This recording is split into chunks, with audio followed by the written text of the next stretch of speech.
Hi,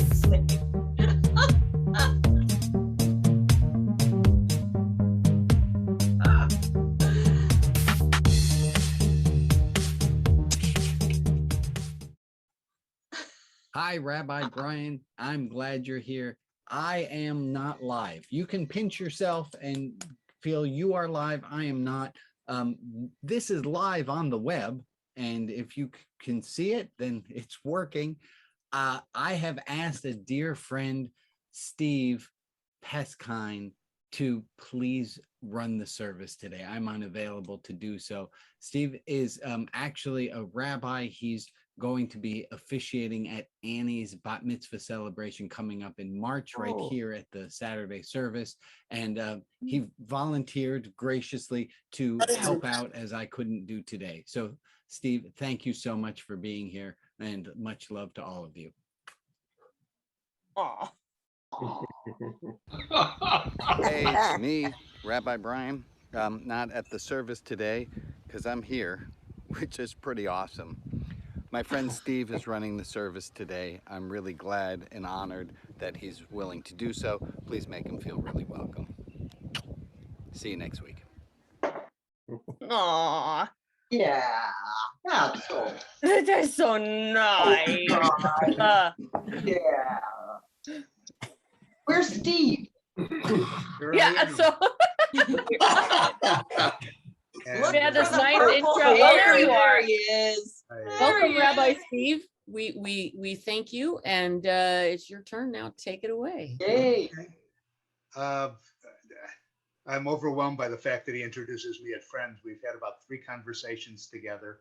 I've Aw. watched him work for a long time. He has never seen me in action, but I shared with him some thoughts about his daughter's bat mitzvah, and next thing you know, here I am. I have been a rabbi for 48 years, and I have practiced religion inside the box. Since the early 2000s, I have subscribed to, and if I'm honest, occasionally read Rabbi Brian's sharings with us. And so he asked me to come in today, and I have 2 things I want to do with us today. One, a little bit more formal. I want to make a little bit of a presentation about just the subject of religion itself. And then I have something that for us to discuss in small groups and to share with each other at the end. But it has become our tradition to begin with a moment of concern for those in need within the community, whether it's family members or themselves, to share a little bit of our lives with each other to help us become community. And Rabbi Brian introduces that as a Misha Beirach. Misha Beirach is 2 Hebrew words, which means the one who blesses. And so we have a series of prayers for a variety of occasions that begin with the words Misha Beirach, may the one who blessed, and it goes into our ancestors, and may they continue to bless us. And among those prayers is a prayer for healing. And the prayer for healing has really become something special within the liberal Jewish community in the last 20, 25 years, maybe 30, and has kind of become a focus. And so Rabbi Brian has introduced our concerns for each other with the title Misha Beirach. And so we are going to take a few seconds to care for each other before we begin the formal presentation. Thank you, Steve. So this week's list, before we take our moment of silence, includes Mark and Michelle and Alma and Katie, Axel, Maria, Eddie, and Eddie's family, cousin Amy, and cousin Amy specifically says, thank you for all the prayers and cards and support. She feels it and it's helping her. Jeremiah, Jesse, and Violet, the girls and the women of Afghanistan, The Afghanis protesting the end of their democracy. Carol, who is Lee's mama. Ken and Joe, Addie, all the kids returning to school. Linda, Pam, and Kristen. So we'll take a moment of silence now.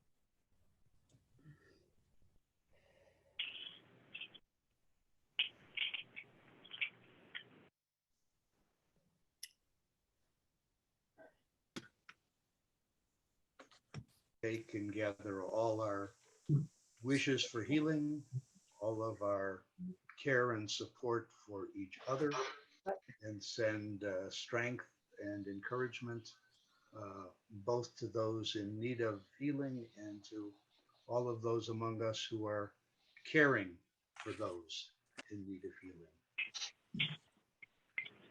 And Amen. Amen. What I wanted to do today was to take a look at what the heck is religion. But before we do that, I do have a survey I'd like to do. In talking with Rabbi Brian, it's interesting. We don't really know each other. We don't really know where we are coming from. And Brian said he's maybe met about 5 of us face to face. And so we're from all over the world in all kinds of ways. So I put together a little 4-question survey that I would appreciate it if you would participate in, just to get a feeling of who we are. It has 4 questions, and it's yes and no answers. The first question is, do you consider yourself religious? I don't want to fight over definitions. It's however you want to deal with that. The second question is, do you consider yourself spiritual? And for the sake of understanding who's spiritual and religious, I ask if you said yes to religious, to please continue to say yes to spiritual. And if only spiritual, then go to question 2. Question 3 is, do you identify as a member of a particular faith or denomination? And the 4th question, which also seems to haunt us in the background, is, I have to scroll down a little bit to be able to see it here. Have you been wounded by organized religion? And we'll take a look at just the answers and get some kind of sharing from that. And the more of you who participate, Brian and I would greatly appreciate it. There are 42 of us currently in attendance, and it looks like we're up to about 28 answers so far.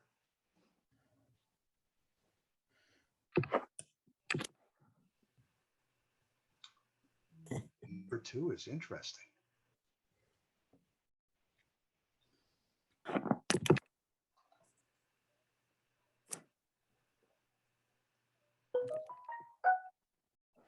A third option would have been nice, like, it depends.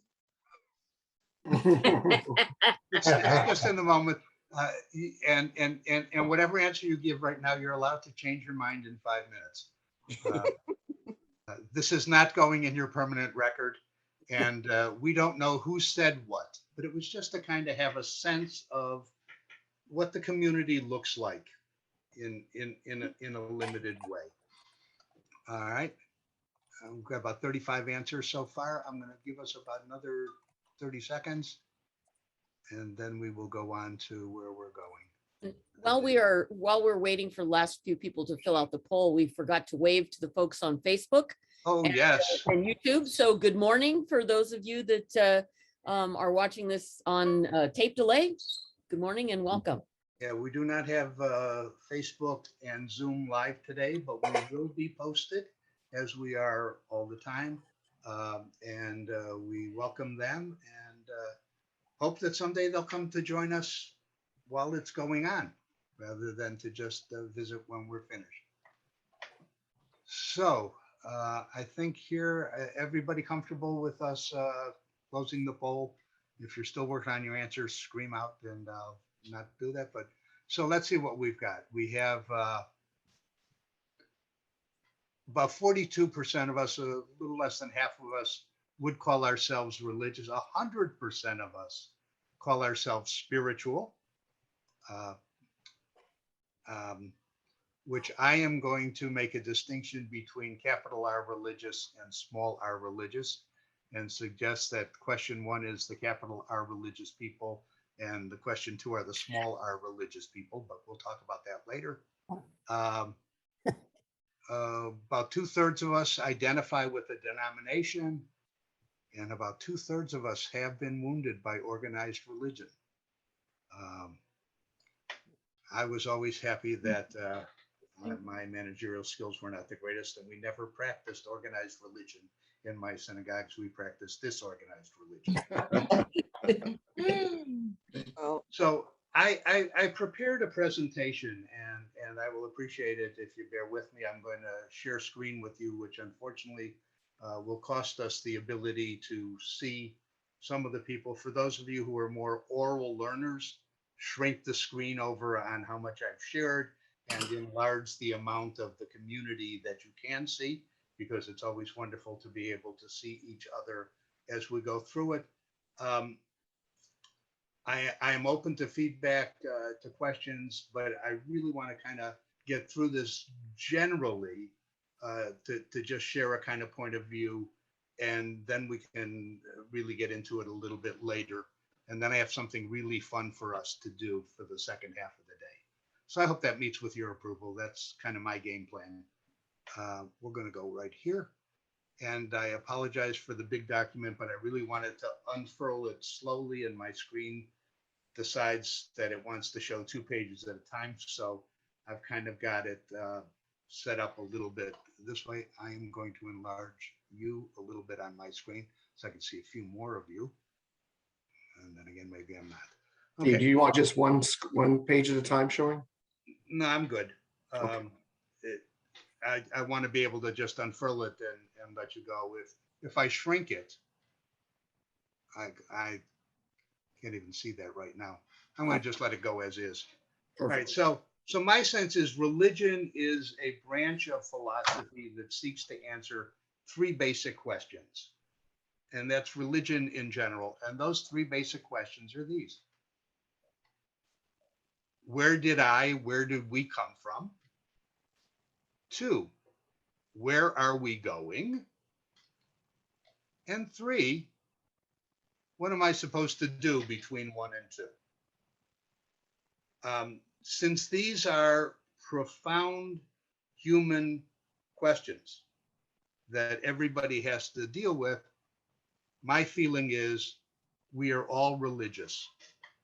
We need to find answers to these questions, even some kind of rudimentary ones, or we go insane because it's overwhelming, or we commit suicide because it's meaningless. But by and large, most of us find some kind of stability in some kind of answer to these questions. And so, as one of my professors taught us, the answer to the above questions gives us 3 different things. The first thing it gives us is a set of beliefs. So, for example, and these lists are in no way exhaustive, they are just exemplary, to the answer of where did we come from? There is a God, however you may define the term. There are gods. There is no God. The universe is the random result unfolding from an ancient explosion. The universe came into being because it was created by God with a predetermined plan and purpose, and other such things form our set of beliefs. We come up with these sets of beliefs and they form the basis of our religion. Where are we going?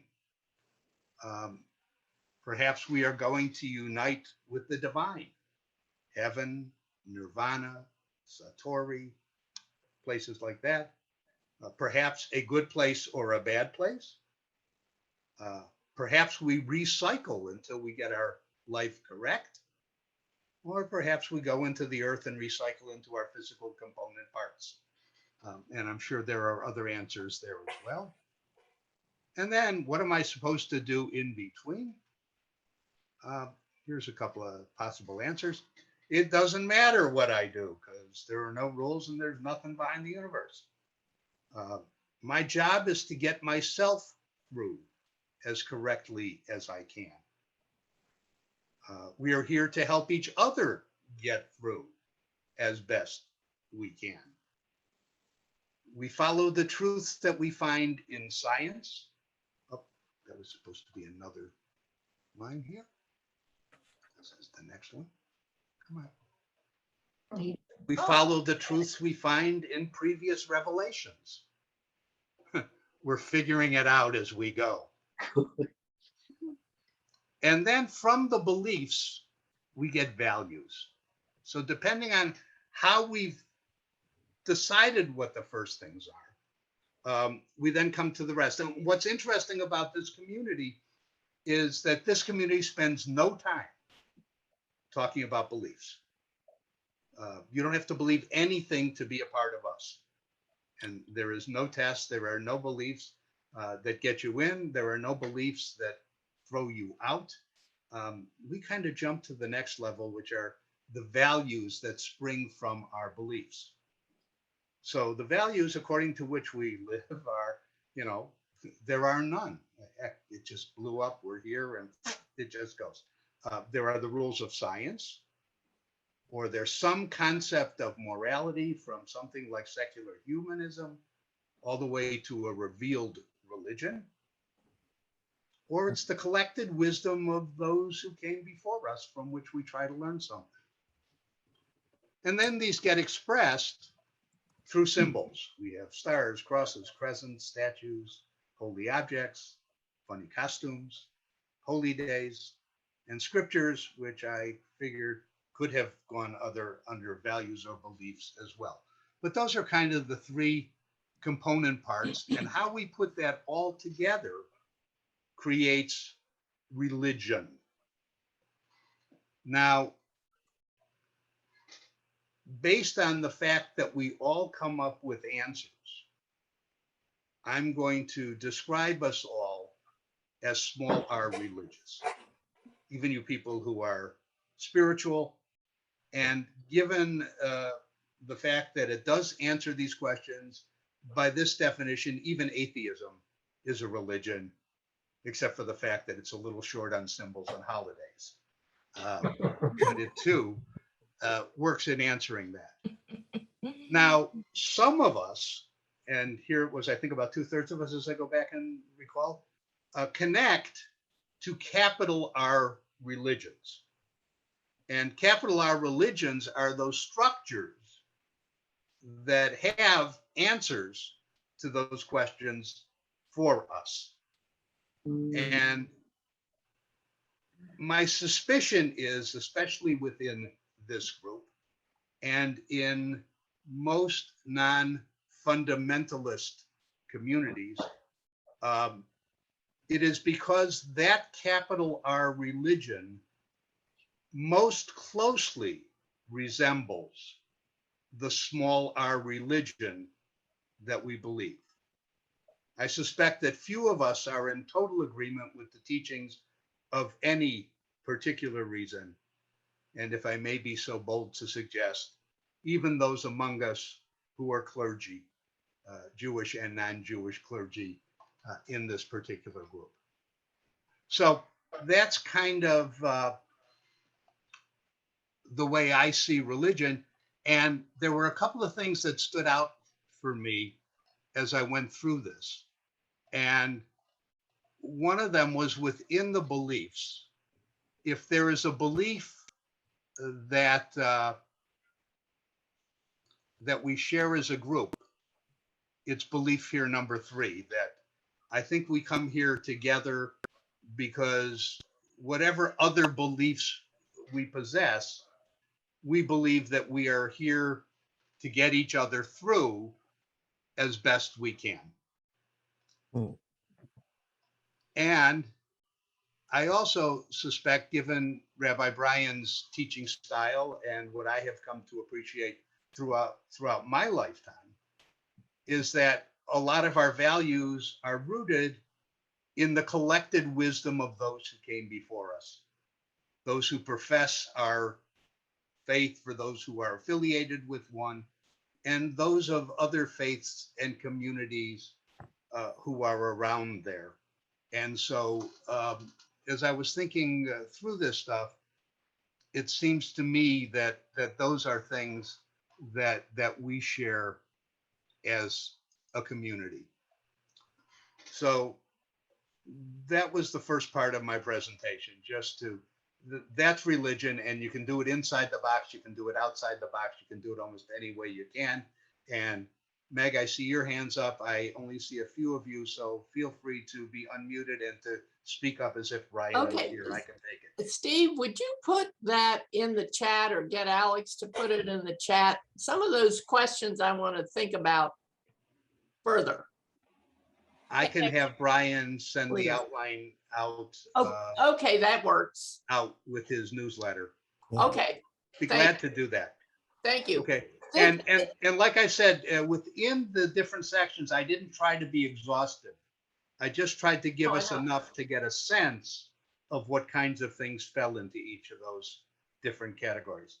I forget who gave me the idea, the three questions, but I really like that. Because when I taught world religions, one of the questions that I had on the final was to come up with a definition of religion that fit all of the religions we studied. I taught a 15-week course in which we spent 2 weeks each on Hinduism, Buddhism, Confucianism, Taoism, Shinto, Judaism, Christianity, and Islam, which doesn't in any way, shape, or form cover the universe of religions, but was a broad variety, and to get a single definition of religion that could deal with all of them, some of which had God, some of which didn't, some of which had rules, some of which didn't, and all of that together was a challenge. And somewhere along the way, I found that three question answer, and I really like that. I do too. And we, of course, spend most of our time on the question of what the heck am I supposed to do between here, at least as a Jew. One of the differences, I think, between Judaism and Christianity is, as somebody once explained to me, isn't about the questions, it's about which takes precedence. And as I was mistaught, and I misspeak for religions other than my own, I share that with you, that Christianity was kind of get your hereafter in order and this life will take care of itself. And Judaism was the other side of the coin. Take care of this life and the hereafter will take care of itself. We both care about a good this life and a good hereafter. The question was more, where do we look for the driver's seat? Yeah. And so, you know, where we're going fits into your sense of what you're doing here, you know, can flip back and forth between that. Anybody want, you guys are normally not terribly bashful, and Brian normally doesn't lecture. So please feel free to comment, agree, disagree. But I just kind of thought that that's just a sense of what I see as the religious enterprise. Yeah. Steve, Please. I'm just thinking, you know, you mentioned, and I think you're right on, that we don't talk about our beliefs in this group, but we talk about our values. And as I'm listening to you, I'm thinking that once you start thinking about your values, and I do think we have shared values, in a way, some shared beliefs might emerge too. I don't know. It's just, I'm just spitballing. I suspect so, because beliefs are second generation. The beliefs are the foundation. And the values flow from the beliefs. Mm-hmm. But Brian said something back in March, and I wrote it down because he jumps right over the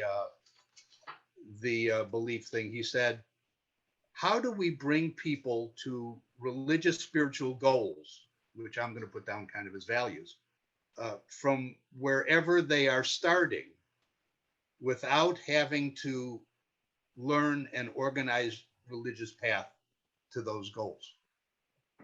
And goals seem to me to be also within the realm of values, which do grow out of the beliefs.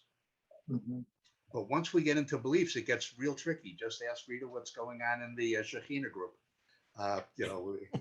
Once we start talking about what we believe in, we get into things. And what's really fascinating to me is that most of us fight about symbols.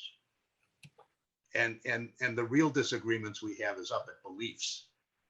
And we're fighting the wrong wars when we get into the other stuff. But it's that kind of question. Men and women are equals. Men are dominant over women. Women are dominant over men. Belief from which all kinds of values flow, and the rest goes on. What's that thing about you just said about symbols? We argue about symbols. Yeah, we fight over crosses and statues and this is and that, as opposed to, how do we feel about where the world came from and where it's going, and at that level, I think we fight and we're more sensitive.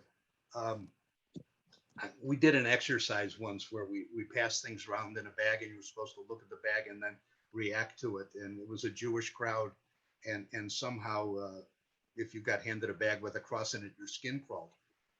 There's an awful lot of good in Christianity.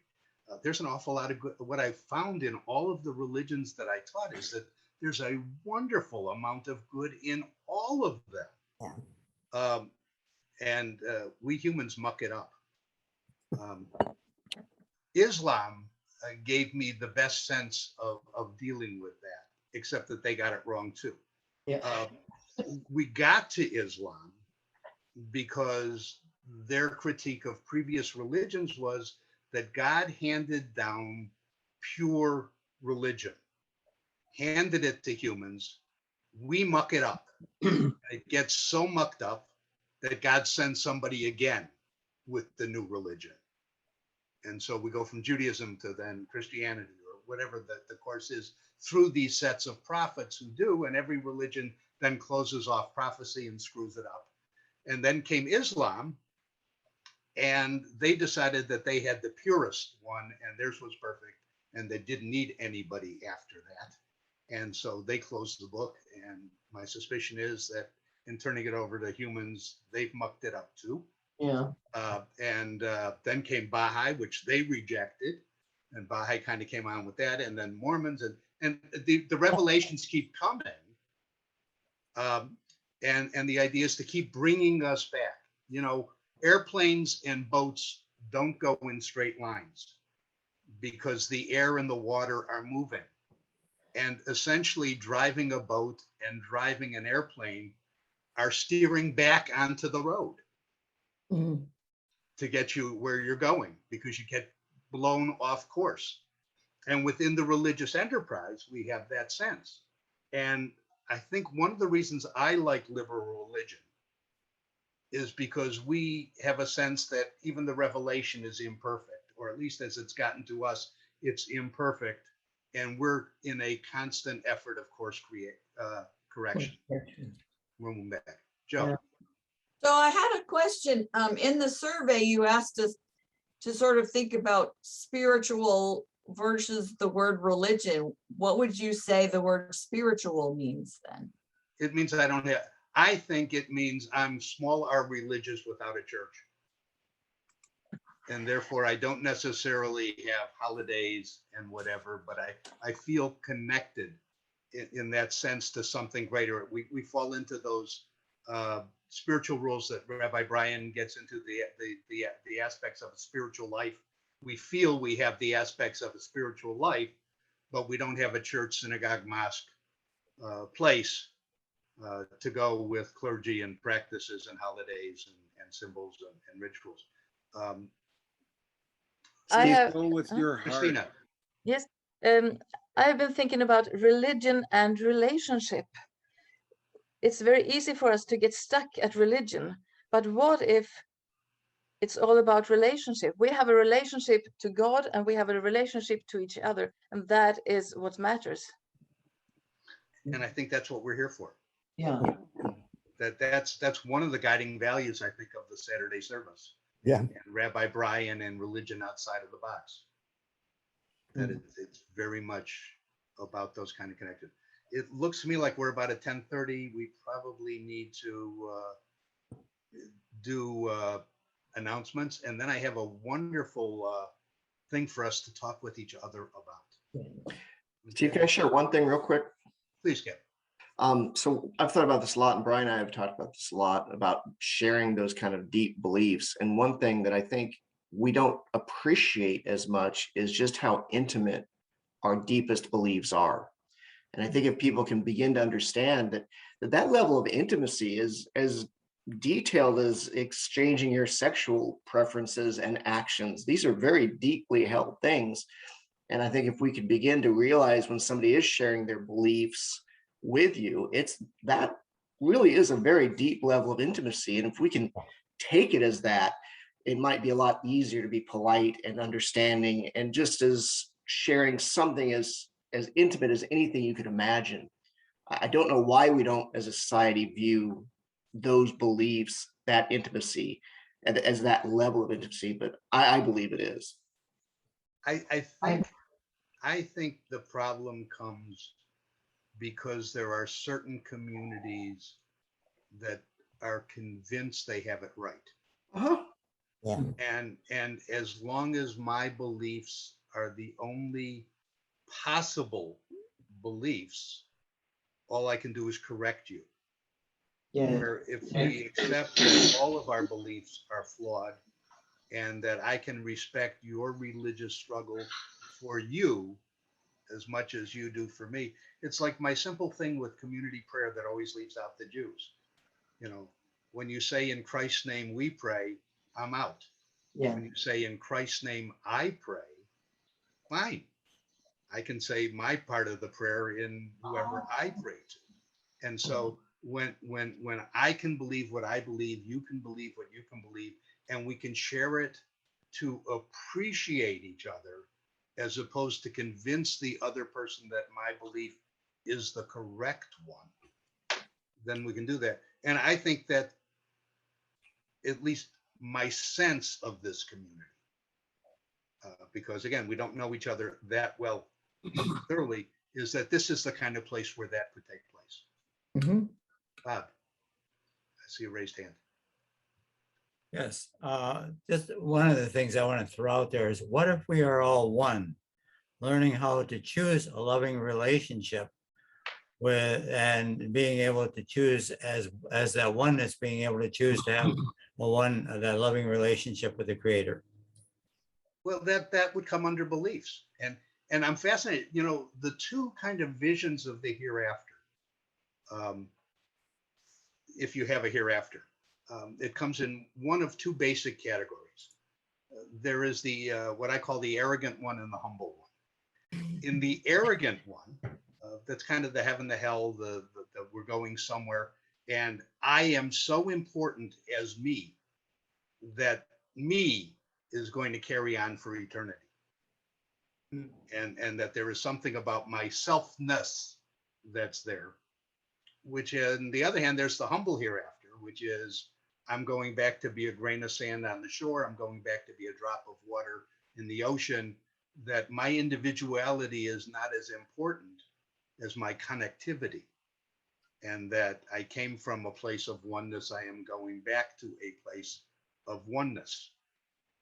We may all show up in heaven, but somehow in heaven, being me seems to be important. In Nirvana and Satori, I just kind of disappear.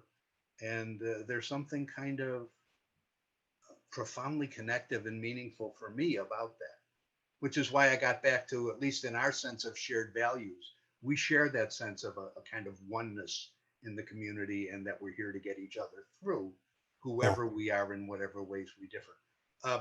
I need to kind of move us to announcements so we can get to part two, but I thank you for taking in what I had shared. I was really nervous in kind of putting it out today because it's so different from Brian's style. Thank you, Steve. Thank you. Harold, I believe you've got the announcements. Yes, Harold. thank you. it's loading.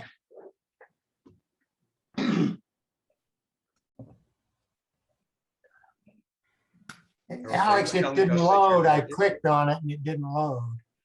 Okay, here it comes. Okay, ROTB announcements for this very day in August 2021. Hello, I am Harold.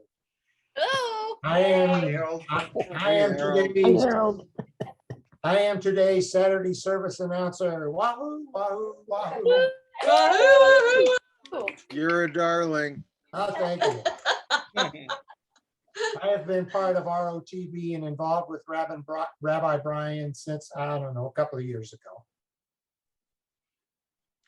Let's start with donations. Rabbi Brian gives a lot and he would like to ask you to give back.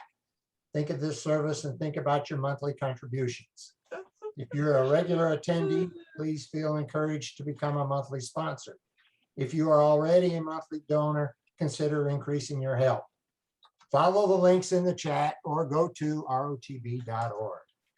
Clubhouse. Rabbi Brian says, come and join us between services and hang out. The ROTB Clubhouse is a private, standalone, small social network for ROTB members. See you there. The Saturday Service Attendees Forum, not happening this week. Office hours. Brian's regular Tuesday office hours will start up again on 8/31. This same link, 11 a.m. Pacific. We had that argument last week. Pacific Daylight Time. Shekinah Group, Venete Delocchi, let's talk about God. Post in the chat if you want to be a God talker. Rita will be looking out for your name there. Spiritualigious handy sheets. Catch up and keep notes handy. Rabbi Brian has created a set of 5 colorful PDFs with his notes on the biggest topics we talk about. Take a look on Etsy, link in the chat. Rosh Hashanah, Yom Kippur, Rabbi Brian style. Jews, non-Jews, and in-betweens are invited. You and your friends are invited live on September 10, Friday, either with lots of space between people in person downtown Portland or from the comfort of your Zoom. It will be a wonderful experience. Link in the chat. The next hour, stick around for small groups.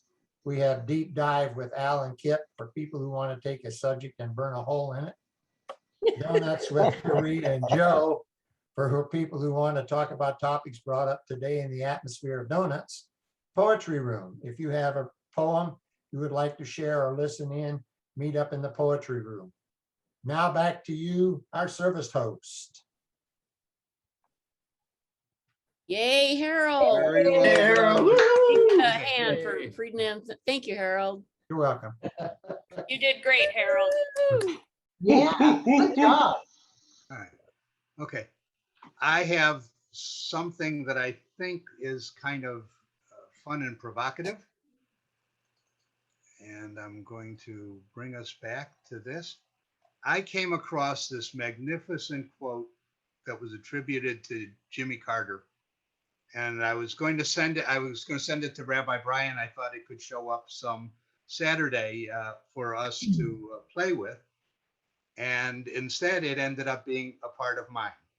Now, the part starts with a question, and then he's going to give us an answer. But before we get to his answer, what I'd like us to do is to break up into small groups and come up with our answers. And if somebody in each group would kind of make a list of the different things that you came up with, it would be really kind of wonderful. Okay. But I know, one of the rubs on religion is how can you believe in something invisible, which is, again, why some religions have statues and paintings and things. Judaism is kind of interesting. We have a God who has no image and no name, which really makes it a crazy thing to kind of deal with. But Jimmy Carter was asked this: what are the things that you can't see that are important? write that down. What are the things you can't see that are important? And what we're going to do is we're going to break into small groups. I think we have enough time for about 7 or 8 minutes in your group so that you really have time to talk and to share rather than to feel rushed. I asked Alex to make groups only about 4 so that you can be comfortable with that. You come up with your answers and then we'll come back and get Jimmy's. And we'll see how we are on different pages. I am going to skip going into a room and I will be sitting around with those of you who choose not to go into rooms. Okay. All right. So have fun.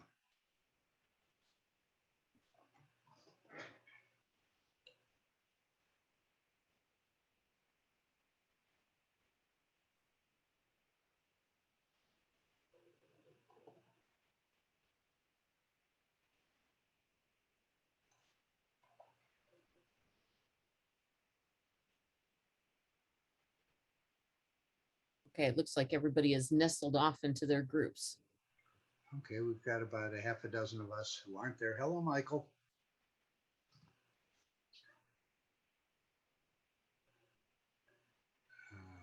Hello, April. We were together a couple of weeks ago.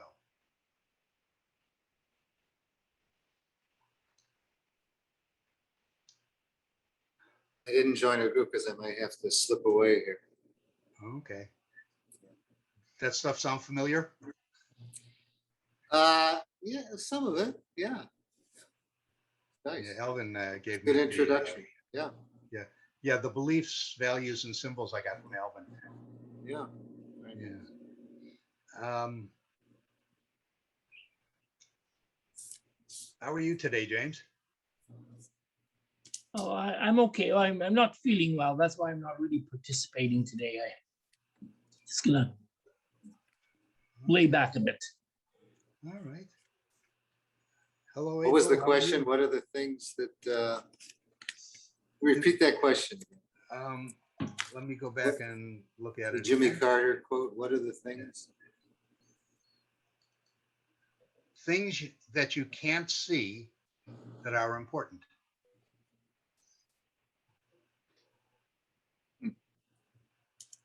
Alex, you'll let me know when the time is up to close the rooms? Yes, yes, I have a timer running and we have about just under 4 minutes right now.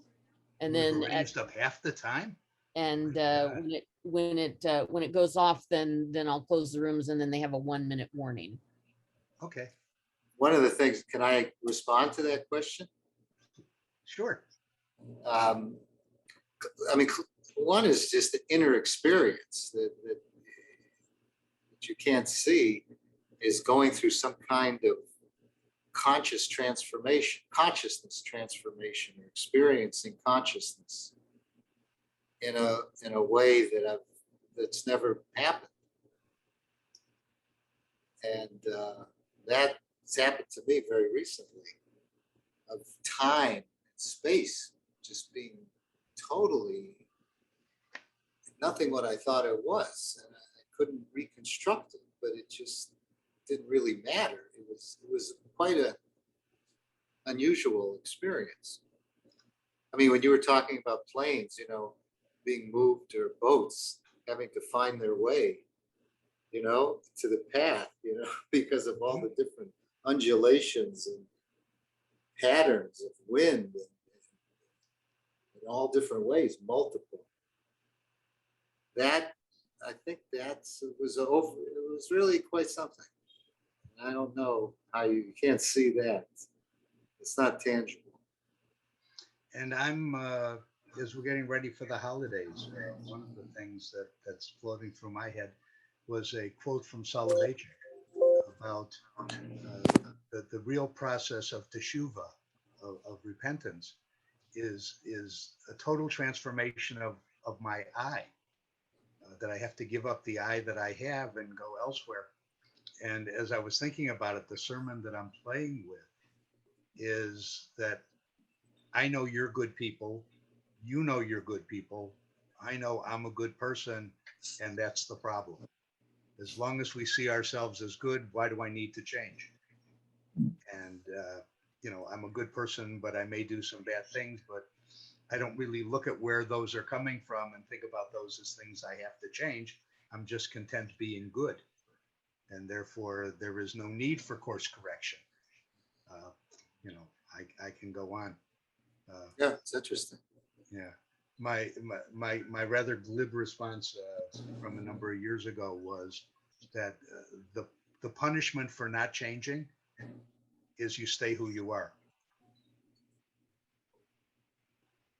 And that's punishment enough. But a lot of us don't catch that that's a punishment. There was I don't remember if it was a Twilight Zone or Outer Limits or one of those kind of shows where a thief died and went to the hereafter.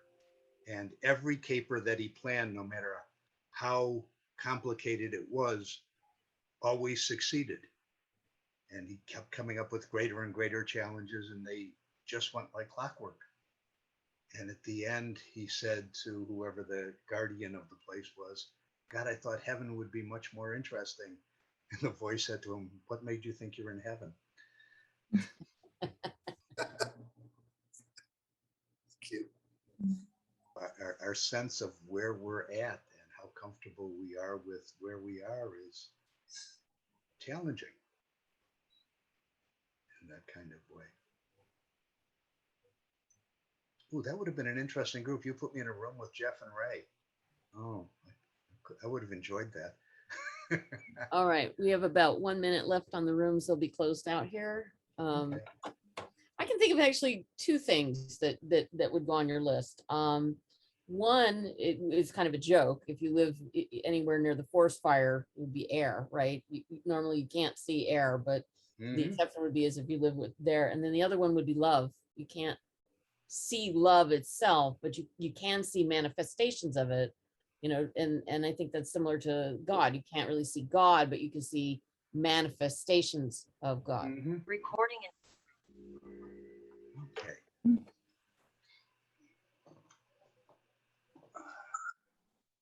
So the breakout rooms are coming back now. We should have everybody back in about 15 seconds. Closing in 12 seconds. All right. I just kind of left that box sitting there because I figured if I got rid of that box, I might accidentally close all the rooms before they even got going. I love these breakout rooms because I don't know how long you've been here, James, but I have just seen you for the first time. I'm so glad I got to meet you. Yes. Not very long, just a couple of weeks. Oh, no wonder I haven't seen you. I haven't been here for a couple of weeks. Okay. I'm so glad to meet you. So we're celebrating that we are meeting you, James. Yes, sounds good. So can, Lee, are you taking notes? Are you the one who's the note taker? Being voluntold again, Lee. It's frozen on my screen. So Oh. All right. Can we get some feedback from the groups of some of the things that you listed? I would love to find out the things that came up in your things. Just speak up, somebody. Okay, so I was in the group with Christina, and we decided that things that were important that were not visible were thoughts, emotions, and relationships. Ooh. Yep. We also came up with physical properties like gravity, magnetism, electricity, wind, air, time, spiritual energy. Wow. Love. Say that again, Kip. Oh, I'm sorry, am I going too fast? Physical dynamics, physical properties like gravity, magnetism, electricity, chemical interactions. Wow. Time, thoughts, air, love, wind, and humorously internal organs, although you can see somebody else's, you don't want to see your own.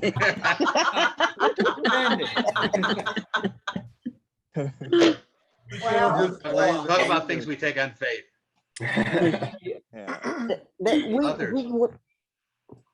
add to that, we came up with awe.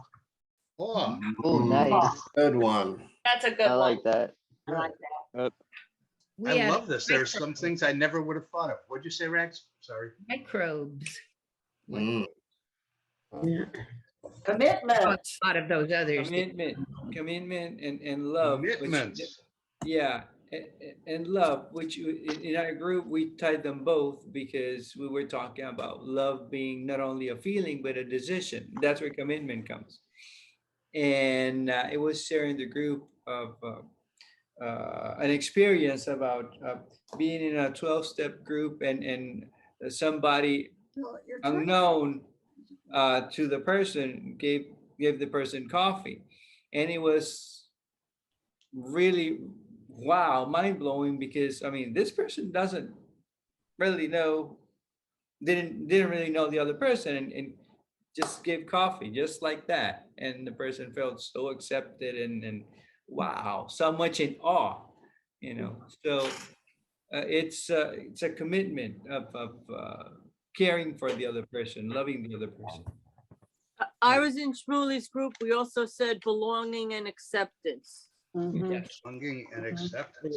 Ours, we kind of went a little meta. We sort of I guess the thing that showed up for me was the things that are not visible but are important, they become visible.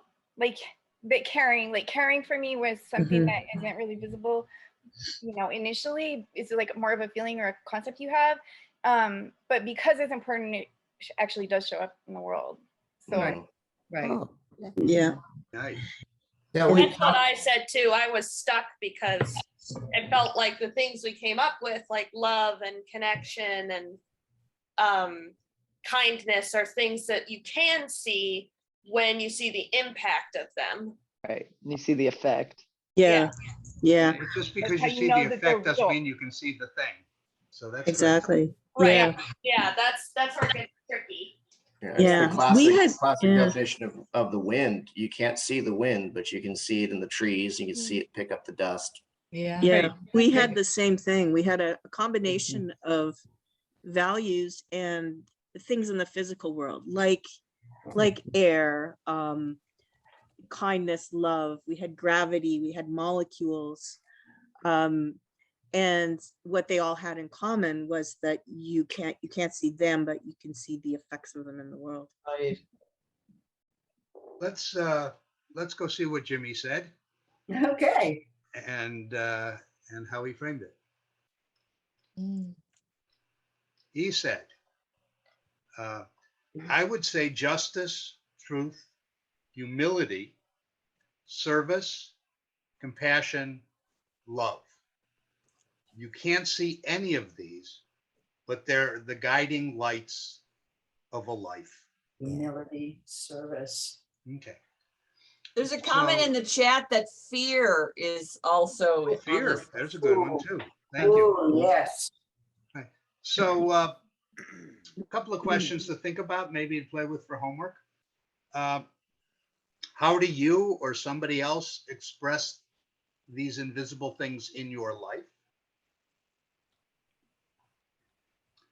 Which do you want more of in your life? Love. And what are you going to do about it? Be more loving. Be more loving. Behave in a loving way. And it seemed thoroughly important to just throw in number 4, which was, you know, how do we express these values and how we Saturday service? Yeah. Yeah. Because I think that a lot of these too show up in how we interact with each other, how we relate to each other, and what makes what keeps us coming back. Rabbi And then Steve, just Christina had something she wanted to share. okay, let me just throw out one little final freebie, and then we can do that. Oh, that's right, Christina. I'm sorry. I zipped past you. Something that was attributed to Abraham Lincoln. Abraham Lincoln said, "When I do good, I feel good. When I do bad, I feel bad, and that's my religion." I don't know if he really said that or not, but not bad. And Christina came in early and said that she had something important to share with us, told me a little bit about it. I'm sure you're going to enjoy this. So if you please highlight her, Christina, it's all yours. Yes, thank you. Well, I am pretty new to this community, and I've talked to a few of you and told you that I'm from Sweden and that I'm a Christian outside the box. And I have prepared something here. I hope you can see this. This is my context, my community in Sweden. And we have been thinking, my Christian community, we have been thinking about what it is that connects us. Is it our center or is it our frames? And you might imagine what those frames consists of. But we ended up in deciding that it's the center that's important, to be grounded and connected in our center. So here am I. I'm connected to my center, to our center, and I'm reaching out. And here are my friends. They're also reaching out. And you see what a nice picture this will be. Oh, yes. And what happens? Well, this is you.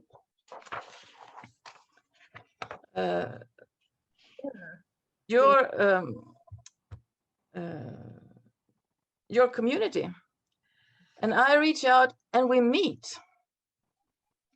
And there is love. And that is very, very beautiful. Yeah.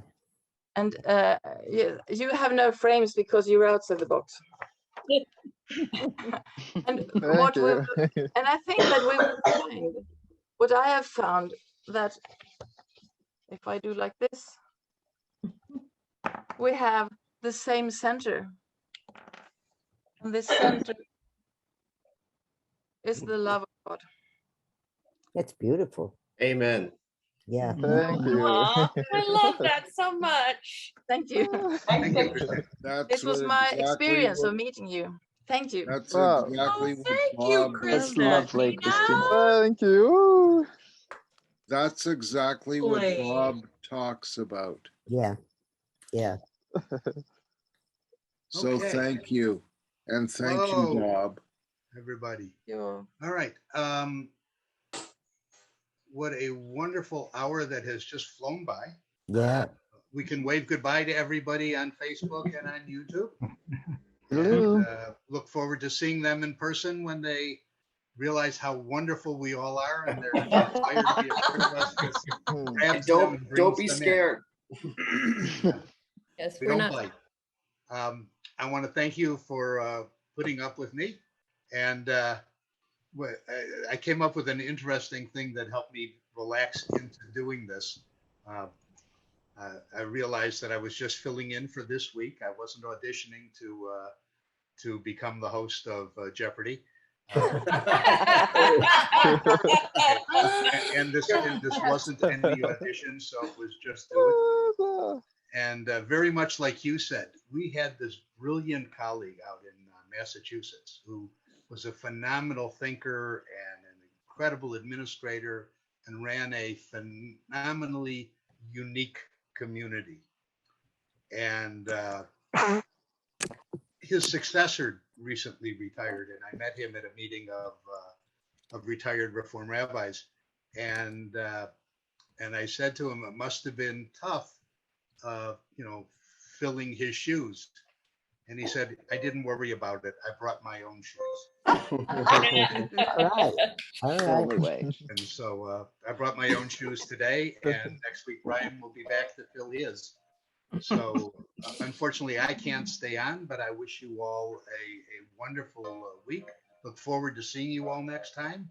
And all the various rooms are open. Alex, you can give them directions. Thank you. Thank you, Rabbi Thank Steve. you. Thank you. Rabbi Next Steve. week. Thank you. Fabulous.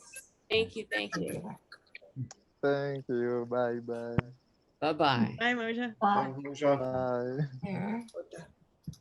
Okay, I am stopping the recording now.